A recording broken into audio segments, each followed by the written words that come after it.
வீட்டுக்குள்ள உன் மனசு தெரியுதையா உன்முக விபூதி பட்டையில ஆறுமுகம் ஜொலிக்குதையா கற்பூர காரத்தி எற்றையில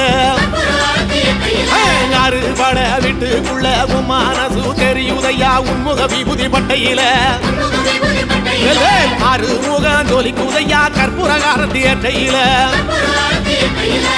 தெற்கு திசையாள்பவனே தேடி செல்வம் கொடுப்பவனே பன்னீர் தோளும் கொண்டு பக்தர்களை சுமப்பவனே கந்தா உன்னிடம் உண்மை சொல்ல வேண்டும் உன் புகழ் பாடியே வாழும் வாழ்க்கை வேண்டும்